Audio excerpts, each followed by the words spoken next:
they come and say Bismillah, it returns back as it was. If it was Kentucky, it will return back Kentucky's one. Kentucky chicken for me. I'm not joking. It's true. Right. After that, we come to the tahara of the wudu. I would like to have a bucket and explain to you the wudu practically.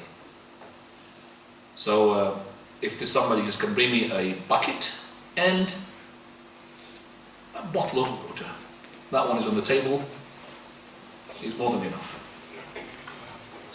The hadith of the authority of Humran, and he was the servant, slave of Uthman radiallahu anhu, whom he had been asked by Uthman radiallahu anhu to bring him water to make wudu. So he made the following, and I'm going to describe it in general. And he said, I have seen the Prophet ﷺ doing that. What did he do? He put his hands and he washed it up to the wrist 3 times.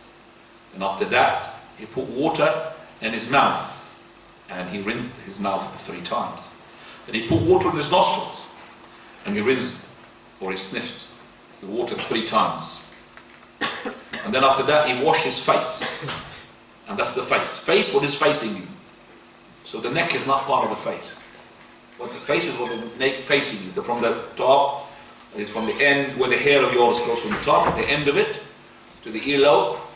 Okay, the earlobe is not part of it. And the chin. That's the face. Underneath the chin is not the face. 3 times. And then after that, the beard. If you have a beard, you make takhleeb. So you wipe it with your hand like that, or like this and like this, or you could on top of it as well, you put like that. As long as you make sure that if you haven't got a beard, grow a beard. You said it's compulsory. Then after that, you put your hands up to the elbows. You want a piece of cloth? Nylon. Yeah, for the sake of not the water comes in. Yeah, no problem. Don't worry, I'm going to make sure that I'm going to drop no water, but there will be. And after that, up to the elbow, you have the arms up to the elbow 3 times, right, then the left. And after that, you wipe your hands. That means you wet your hands. So you take the water, throw it, whatever is left in your hands, you go to your head this way, that way, whatever left in the water in your fingers. If you haven't got, then take one of the water. But usually there will be, and put the index inside your ears and thumb from outside the ears, and you do like that. And now that is being done once. Can you do it 2 times and 3 times? Yes! Something you haven't learned before. You could do that 3 times. So once, twice, 3 times, no problem. Something you haven't heard before. Then after that, the feet up to the ankles, right 3 times, left and 3 times. We finished? Khalas. That's the wudu, and let's just do it practically. I know the sisters are not seeing. They've got a monitor there? Yeah, they have. Oh, the monitor. Yeah. That's good. Brilliant. Well advanced. Okay. Do you think this water is enough for me? More than enough. That's enough for 5 people, maybe. If you're careful about it. But if you're not careful, I think twice of this people not enough. Okay. What is enough for you is supposed to be less than 1 liter. Now this is 2 liter. So less than 1 liter will be enough for you. The one that takes most of the water is what? The feet. Exactly. That's the one. Right. So, Jazakallah. If your bucket was bigger, then I mean, yeah. That's why we need Yeah, need a backup, which is, that bucket is, I have to aim for the water to go inside. Okay, just put this here. Here, and then your black bag. That's it. Very good. Good thinking, Ya Jamal. That's better. That's even better, mashallah. Right.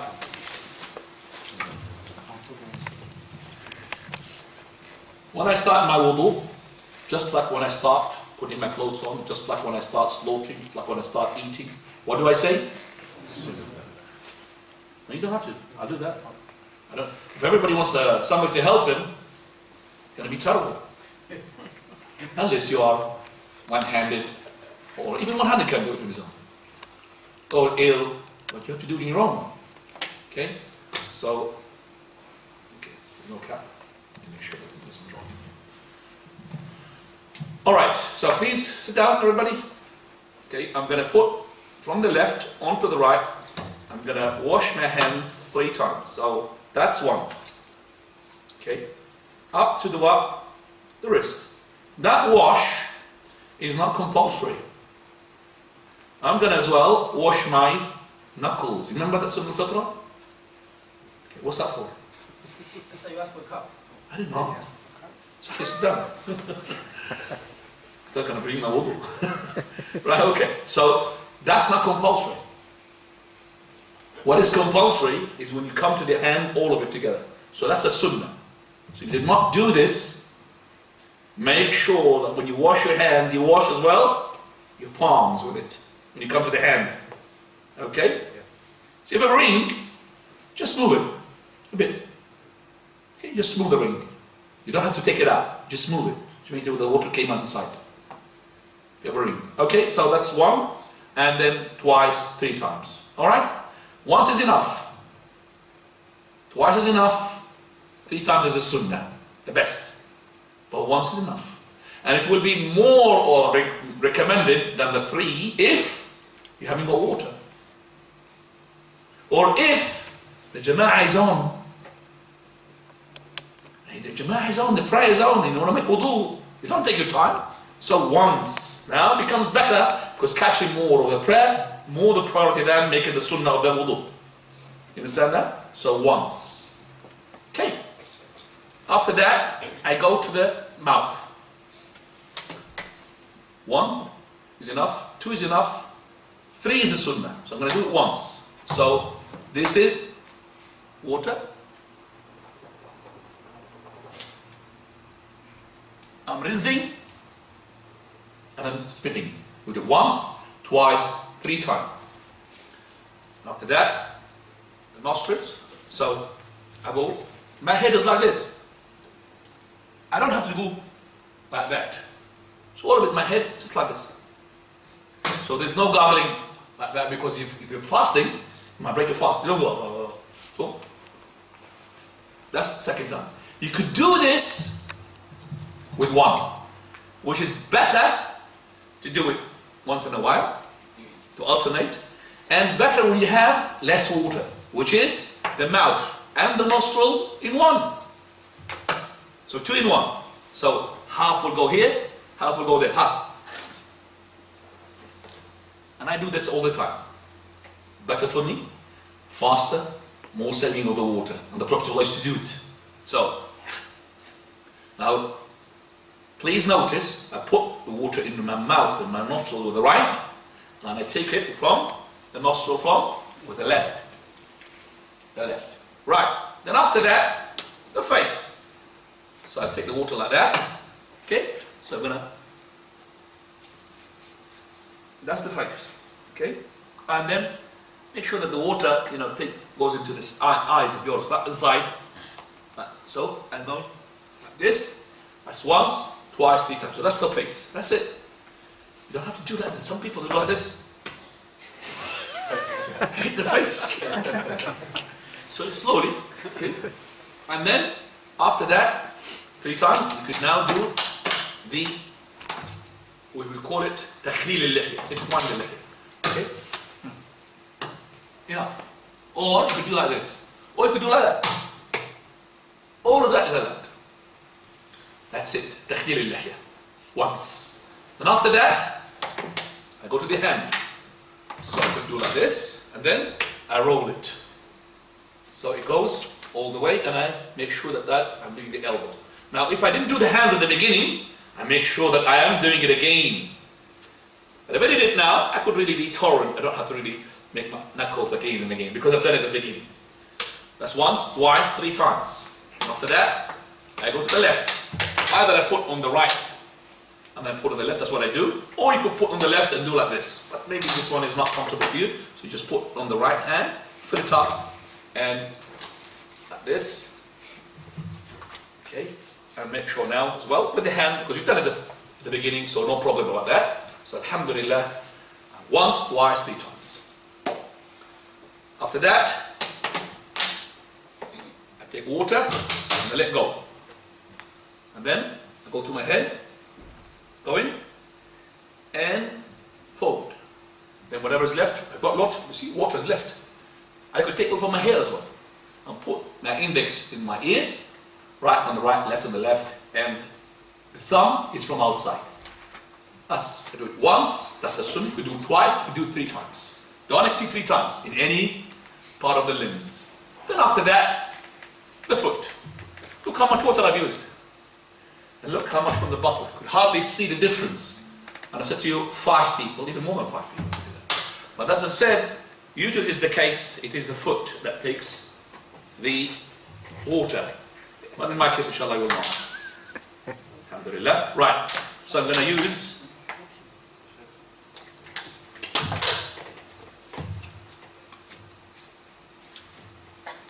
okay. Now from the sunnah as well, that I have to put water in between my toes, in my little finger, like this. Or do it with the right, but the left is better. Always use the left for cleaning. So that's once, twice, 3 times. Okay.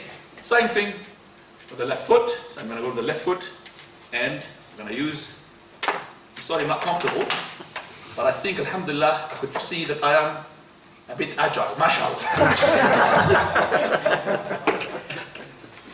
Because if I'm fat, I can't do that. Okay. Right, okay. I'm finished now. I'm ready now for the prayer. Notice the following. Number 1.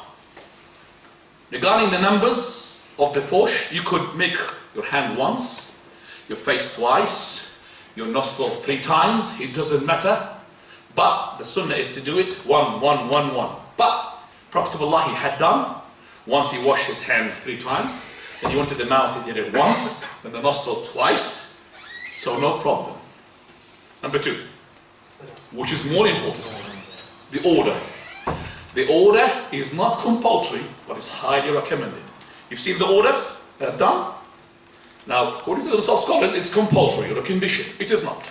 Because they say the ayah, which is the ayah that is their proof. But we have more powerful proof, which is a sunnah, that interprets the ayah, where the Prophet of Allah, he has done the following. He washed his hands, then after that, he had washed his face.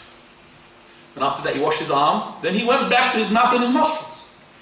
So, this is what he is telling us. He's telling us that number 1, that the order is not a condition or a pillar.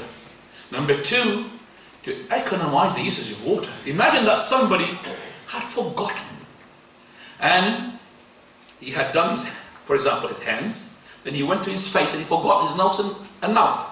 Then he went to his head and then, remembered. If it was a pillar, then you have to repeat the order from the beginning. But because it's not a pillar, just go to it. As Prophet of Allah made it easy for us. And this hadith is authentic. Now you might find Shaykh Ibn Uthaymeen says no. Shaykh Ibn says yes. But I'm telling you the hadith of the Prophet of Allah. After that I tell you as well regarding the wiping of the hair. The wiping of the hair, if you have a imamah, or the woman had her scarf, she doesn't have to take it off. Do you understand that? The head is linked to the ears. So if you have got your imamah, which is imamah, not the qalansa, this is called qalansa because this is easy to be removed, and that is why we don't really recommend for you at all to go and wipe on top of it. But the head scarf of the woman, very hard. Take your time. And the turban, the turbans and or the scarves, takes a bit of time. So you could wipe over the scarf, and you don't have to go backwards and forward. You just like that. And your ears, from inside your scarf, you wipe it. So that's for the women and allowed. And by the way, she doesn't have to have wudu before in order to her wiping over the head to be accepted. It's not like the foot. The foot is something else. Wiping over the foot. wiping over the khuf, sorry. This is the second or the third issue. Now, another issue, which is when we come to the wiping of the foot, or the khuf, sorry. If you have a khuf or a shoe or a sock, and you have already had made wudu and put the sock on, you don't have to take it off, you wipe over it, as we're going to see inshallah when we come to the masih ala al-khuffayn. Right, this was wudu. Please make sure that you have lined up all your questions regarding the wudu before we go to the other issues. Let me now summarize what the book says. The niyyah is important for this wudu. What is the niyyah? That I am knowing what I'm doing. So now at the moment, my wudu was not valid for my prayer. Why? Very good. I did not have the intention to do salah with it. I made it fully intention to make what? To show you. But if I had the intention as well with showing and as well praying, I did not have that praying because I'm already in wudu. I'm already what? On wudu. So if I didn't have that intention for salah, I cannot do that for salah. Do it again. Same thing with somebody swimming in the swimming pool. If you go to the swimming pool, you've done more than wudu. You've washed everything. But if you go just in the swimming pool, you dipped yourself and came out just for the sake of enjoyment and entertainment, and you did not really recall making wudu, it will not be valid. So you have to record it again and dip yourself again or jump again. But make sure as well, gargling and the nostrils. Also, Bismillah. And this Bismillah is compulsory. If you've forgotten to say Bismillah in the middle of the wudu, just say Bismillah. If you forgot to say Bismillah after the wudu, that's it, it's finished. So when you are making the wudu, you say Bismillah. After the wudu is finished, don't worry, رَبَّنَا لَا تُؤَخِذْنَا إِن نَسِينَا. No, Lord, don't take us on account for what we forget. You said, you forgot. But listen to me, so Bismillah is compulsory, but it's not a pillar, nor is a condition. You see that? The importance of it. It is, both of them are compulsory, but the pillar and the condition is more compulsory. So if you forgot the Bismillah, but if you deliberately didn't say Bismillah, your wudu is invalid. The other condition is al-muwalah. Is that when you wash your limbs, you wash them when there is a close sequence in between. So let's say, for example, I have reached the point where I'm going to wash my arm. I finished my face and my hands in the mouth and I washed them. Then somebody rang the door, or somebody rang my phone, and I answered the call. And I said, "Oh, how are you? All right, I'm okay. I have dismantled the detachment, sort of a gap. Oh, alhamdulillah, and already forgotten my wudu now. Doesn't matter the time-wise. And I put the phone down. I cannot start one from the second hand. I have to start from what? The beginning. Close sequence is called. So if that close sequence is not being broken, even with a gap, because you didn't have, for example, the power to have it. Like, for example, you were on top in the toilet, having your wudu. Suddenly, when you reach your right arm, water tap is finished. So you went downstairs, thinking and believing there will be water in the kitchen sink. Still in the kitchen, yes, the water is running. I don't have to start from the beginning now. Even though I have a gap. But because that gap is related to the prayer, related to my wudu. It's not something that, you understand me, related to my wudu. So no problem. Even if I happen to find a sink and another sink, doesn't matter because I'm linked to the wudu. I'm in the wudu trying to find the water. So I don't have to start from the beginning. So the close sequence. Right. Remember, those are the pillars of the wudu that you may not have the prayer complete if you did not wash. That is, face, and in that face, the mouth and the nostrils. So when Allah mentions the face, WUDHU, that He includes the mouth. And who said that? The Prophet ﷺ. He's always having the nostril and the mouth. And wiping the head and the ears, and the foot, the right and the left, washing it, and the arm, the right and the left. And all of that are pillars. Don't wash them. Your prayer, the wudu is invalid, and will invalidate, of course, your prayer. From the sunan of this wudu, recommended acts, siwak, before it or after it, to wash 3 times, as we said, to combine between the madmada and the istinshaq, between the madmada, which is the rinsing of the mouth, and the putting the water in the nostrils. Always make the right before the left, and that's compulsory. If you have hair, a lot of hair, some people are hairy, so make sure that you rub the water in your nostrils. Not like this, more. Some people have lots of it. So make sure that what? You rub a bit in order the water, make sure that it goes inside. Right, after the wash, they make the wudu, you are what? Making the dua. We said it is not compulsory. It's not a condition to make it in that order. It is highly recommended. But to make the dua is recommended. After it, so after you finish, you say, Ashhadu an la ilaha illallah, wa ashhadu anna Muhammadan Rasulullah, Allahumma ij'alni min al-tawwabin, wa ij'alni min al-mutatahhirin. Or subhanakallahumma bihamdik, ashhadu an la ilaha illa anta astaghfiruka wa atubu ilayk, which is the same thing when you leave a gathering. Right. Praying 2 rak'ahs of the wudu is from the sunnah. Okay? And remember, when you take the water from your nostrils, take it with your left. And by this, alhamdulillah, we finished the wudu. Let's talk about what invalidates the wudu. What invalidates the wudu? The following. Number 1, what comes out of your private parts, whether the front or the back.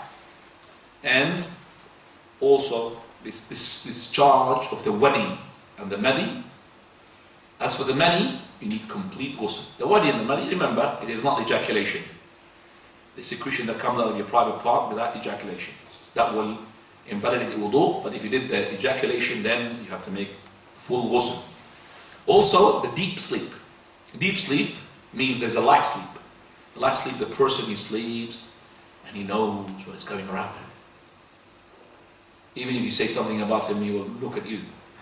Because he's not asleep. But the one who's deep sleep, he doesn't know what's going around him. If you have slept deeply, regardless of the way you sleep, regardless, even if you're sitting like this, which is you think you're blocking the hole, because they say in some of the fiqh that if you're sitting in a way that you're blocking the hole, then there's no problem. No, don't do that, because it will invalidate your wudu. So if you are in a Jumu'ah, if you are in the Jumu'ah, the khatib is making you sleep. Allahu musta'an. If you are really going on like this, go straight away, move from your place. No? If you slept and you nodded your head like that, and then go to make wudu before you do the prayer. And don't say, oh, I'm holding it because I'm sitting on my buttocks. No, don't do that. This happened with a scholar called Abu Ubaid al-Qasim ibn Sallam, great scholar. He used to make fatwa like the Shafi'i fatwa, which is say the person who sleeps while he's sitting like this, his wudu will not be invalidated. So that my fatwa was like that. And they know the other side of the fatwa, which is the other scholar, they say, no. Deep sleep will knock it out. Until one day he said, I came to the Jumu'ah prayer and I sat beside someone, and that person, he was sitting on his buttocks, but he slept. And then something came out of him, I smelt it, and I heard it. I can't talk to him because Jumu'ah khutbah. After the Jumu'ah khutbah is finished, we're about to do the prayer of the Jumu'ah. The Iqam is on now. I told him, go make wudu. Why? He said, well, there is something came out of him. I heard it and I smelt it. He said, but I was sitting down on my buttocks. He said, no, but you have made it. He said, it must be you then. So the scholar, he said, I've changed my mind now. My fatwa is not the same. I used to read the fatwa like this. I said, no, khalas. The person is asleep, he doesn't know what's happening to him. Even this guy is accusing him of doing it. So, because it's how we call Shafi'i, the person. Also, from the thing that would remove your wudu, you're drunk. You don't know what's happening. You think you're drunk and you pray. Yeah, there are people drunk and pray. There is. And happened even one of the companions, when he's been flogged. And that is Al-Walid ibn Uqba ibn Abi Mu'ayth, at the time of Uthman radiallahu anhu. He was the leader of the prayer at that time because he was an expedition, a little bit of army, and he was leading the prayer. And he drunk. And when Uthman heard about him, he lashed him 40 times. So when he prayed the Fajr instead of 2, 4. And after he prayed, he said, shall I increase you more if you want? May Allah be pleased with him.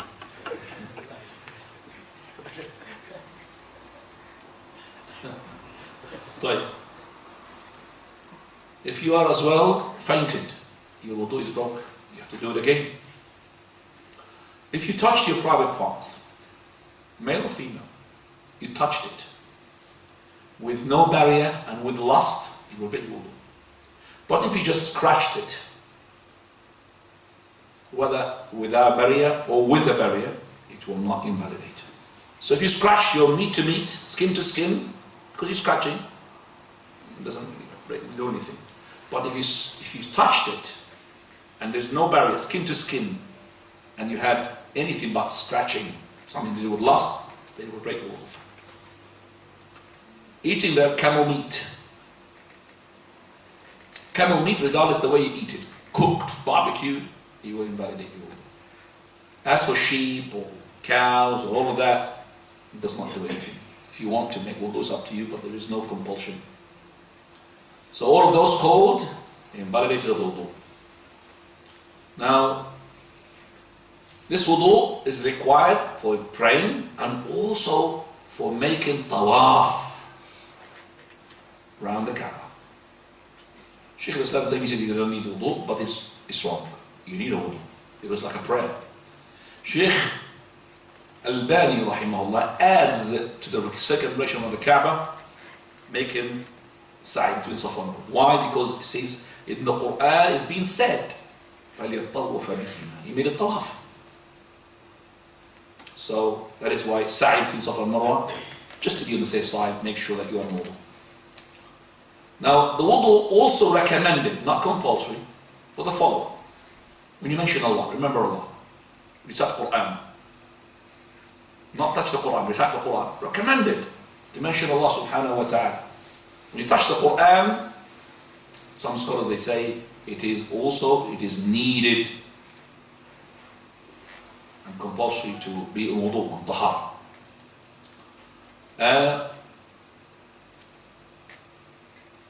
Sleeping. If you want to sleep, better to be on wudu, tahara. If you are in janaba, you need a wash, complete wash. But because there is no prayer, you just want to be on tahara. Enough is wudu, but not for the prayer. So you want to sleep, if you are in janaba, want to sleep, just make wudu. And the wudu will make you stronger even to make another marital relation with your wife.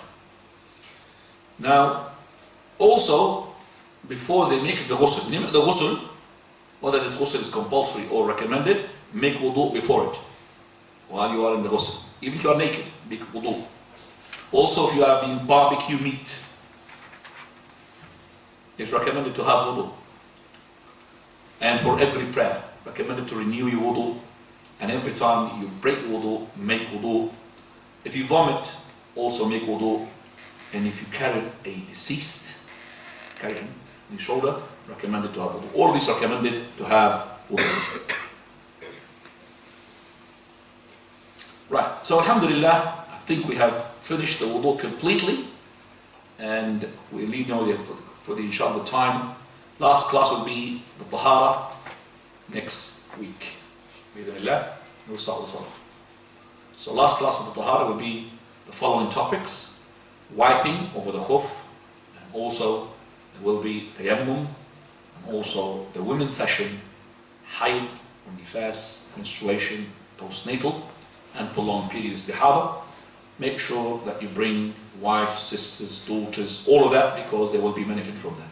If you have any questions regarding what we have heard, alhamdulillah, tahara, got 3 classes and finished. Khalas. The prayer is not going to be the case. Unless you want me to do it fast, I'll do it fast. We'll do it in 1 class. Finish. Khalas. If you want details, it's a bit more. So, because the salah linked to it is the adhan. Okay, linked to it as well, types of the salah, what is in the salah, and lots of salah. We've got salat. We have salat at-tawbah. Tawbah. We have salat al-idayn. We have have salat al-istisqa. We had salat al-kusuf wal-khusuf.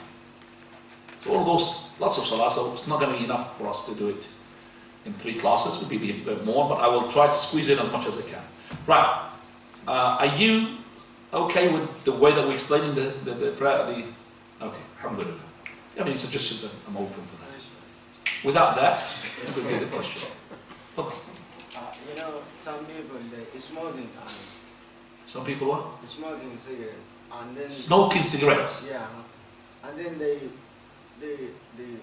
want to pray. They're going to make just Jumar. Jumar? Yeah, Who Jumar? at Jammu. Jum'ah. Yeah. Jum'ah. Friday. No, to Jammu. Jama'ah. Uh, Can you just make it in English, please? Because I can't understand the Arabic. Congregation, yes. if we want to, they make a wudu and then they come to pray. After that, they go into smoking and then they come back again the same wudu he had made it, and then he want to make pray at the same So what's the question? the same wudu. Is that smoking? Is this smoking break? We're going to shoot them or something? You know, some people they smoke, yeah. Okay, so I mean, they smoke. Okay, Yeah. what should we kick them out? No, We don't kick them out. they had wudu. No. They come for praying, and after that, when he finished the prayer, he go outside, he's smoking. Yeah, we ask Allah subhanahu wa ta'ala to make them stop smoking, Yeah. but He is better Yeah, than... 1 second. And then we come back again. He had the same wudu he made before. Okay, the smoking does not break your wudu, brother. This is Really? break No. wudu, yeah. Even if you drink alcohol and you do not get into the drunken state, it does not break your wudu. I'm not saying don't drink alcohol or smoke cigarettes. You're asking me. So if you drink, let's say haram, Yes, haram. beer, haram, or you eat pig, pig, haram or haram, it does not break your wudu. I've mentioned you the breakers of the wudu. You remember? Whatever comes out from your urine, defecation, deep sleep, secretion of the madi and the wadi, eating the camel meat, that what breaks your wudu.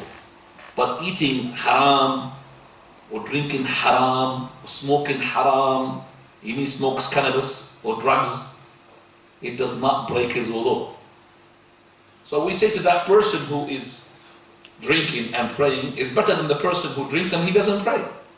Because the prayer one day will stop him from what? Drinking and from smoking. Because he knows it's haram.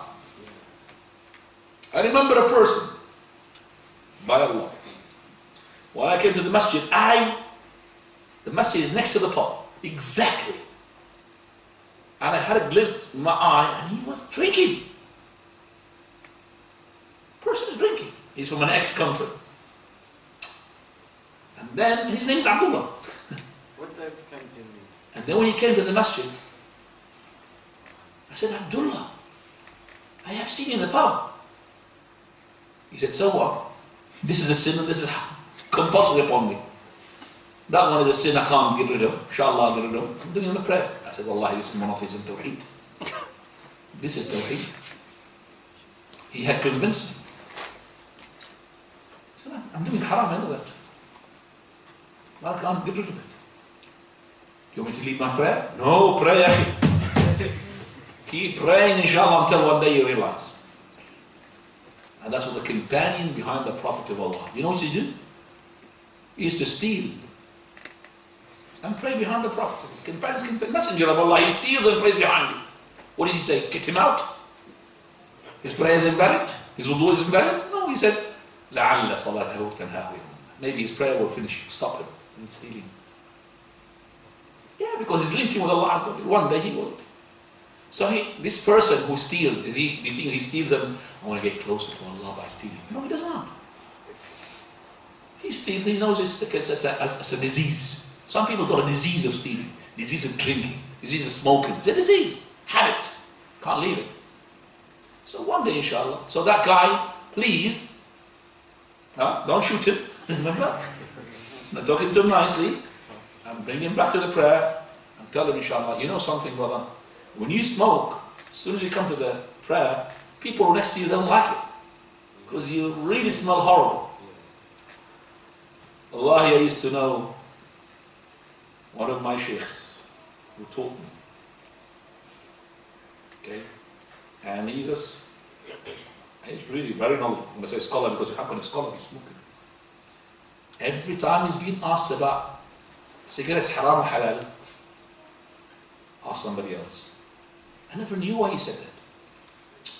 Tell me, and then I could answer this question. How? Ask somebody else. Oh, so I say this. Until after years, I talked to the person who used to work for him. And he says to me, Alhamdulillah, Sheikh so-and-so is my Sheikh. Stop smoking. So what? Yeah, I used to smoke cigarettes. He used to teach me. Yes. No wonder why I used to say, ask somebody else. Because if he says haram and he doesn't, how can you say haram and you're doing it? Do you understand? He's a sheikh. But he stopped, alhamdulillah. So how can he get away with the smell? He said every time he smokes cigarettes, he perfumes himself and perfumes the room. He knows it's haram. It's I would say, it's a weakness in the person. Do you understand? Weakness. This smoking cigarette is much, much better than that person who does not smoke, but Allah, Allah, Allah. You know that? You know that? Sufi. Allah. And he's doing it. Because if you say to him, fear Allah, what are you talking about? I'm saying Allah, I'm fearing Allah. He doesn't believe this is a sin. So this Sufi man is not as close to Allah than that man who's a sinner, or that fornicator, or that one who drinks, the one who smokes. Because that one is hard. Who's going to make him to repent? He thinks he's doing well. Alhamdulillah. Another question? And you got 1 minute. Fadal. Can you please explain the Madi and The Madi and the Wadi. The Madi and the Wadi, things that comes out from the private part. And the Wadi is the one that comes out of the private part when you think about foreplay. But it doesn't come without ejaculation. We've mentioned that before, last time. We just talked about it. The Wadi, you don't feel it at all. It comes out of the urine, usually. Both of them are impurity. Now, what is the evidence that when you wipe over, you have a turban on, or the ladies have a... what is the evidence? The hadith of the Prophet used to have a turban. Prophet of Allah used to wipe over the turban and also wipe over head. And there's another one, because you reminded me now, to wipe on both. So if your turban is actually halfway, so you could wipe over whatever is shown from the hair, and the rest goes on top of that turban. The hadith is in there. Now, I'm coming out. hang on a second. You put your finger on me. Wait. If you have a shower, Now, would that count as if you've done wudu? if you had a shower, would that count as a wudu as long as you had the intention? Because shower is much more, of a wash than the wudu itself. But make sure that you what? Put water in the mouth and then the nostrils. Now, is it permissible, instead of pouring water from the bucket, to put your hand in the... it is permissible if I have, for example, let's say I have two bowls, one has got water and one I'm going to put the water in it. So I dip in my hand and taking water. No problem, but if you are waking up from a night sleep, don't dip your hand into the water until you wash your hands outside the bowl. Because the Prophet said so. So if you have two buckets, one's got water and the other one to put the water after you wash.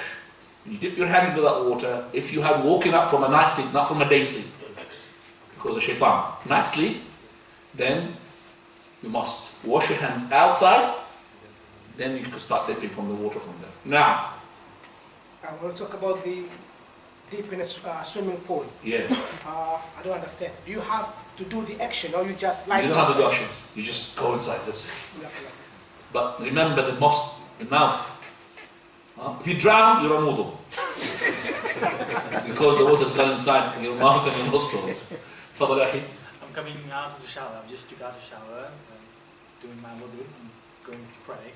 By the way, we haven't done the asr. Come on, quickly. And my wife coming in the bathroom, and I'm naked. Does it break my wudu? You could really have a shower with your wife. You are naked and she is naked and does not break the wudu. Seeing the hour of your wife and she's seeing the hour of yours, it does not break the wudu. Okay? Fadal akhi. Assalamu alaikum. Just a question towards when you take a shower, does it Is that, or at the same time taking shower with the niyyah, will it do the wudu or I've been not? asked this question 3 times now. No, I know, but my question is different madahib, they got different views on that. I've answered the question, brother. Different madhab, it does not really work in here in this platform. We are followers of the Prophet sallallahu alaihi wasallam. Because of different madhab, then I will tell you lots of things. You're going to be having a lot of big head. Yeah, that's, Yeah. So it does not. It is what we said. Will be enough, inshallah. That if you have the intention, Allah ibn Umar said, "Wahal ablaghu min al-wudu'i illa al-ghusl." If you want to exaggerate in making wudu, you make a wash. So the wash is enough and suffice. No problem, inshallah. Fadal. I'm going to second anybody who doesn't ask a question. Fadal. Come on, do that. You know when we said it's not allowed to face the qibla is while you are. Urinating or defecating. That's right. But what when when you are not, you have no choice. Like the house is already built. Okay, house. Shh, shh, shh, brothers, please. If you have no choice, your toilet is being built. Look in this country, how your toilet is being built where either it's facing or turning back. Just tilt yourself. Just a bit. Tilting yourself a bit will take you away from the Qibla. Because you're far away from the Qibla now. Exactly. Half a degree take you to Sudan. Nah. Nah.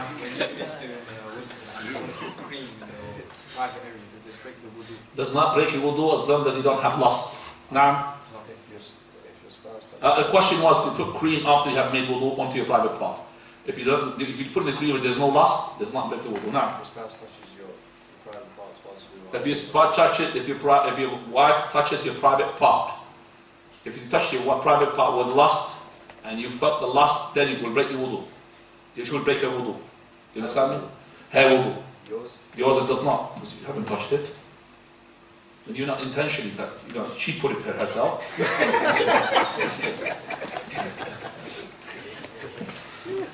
So if the woman, for example, she touches the private part of her baby, she washes her baby. Number of times, she doesn't have to repeat the wudu. Do you understand that? Subhanakallah bihamdik, ashhadu an la ilaha illa anta astaghfiruka wa atubu ilayk.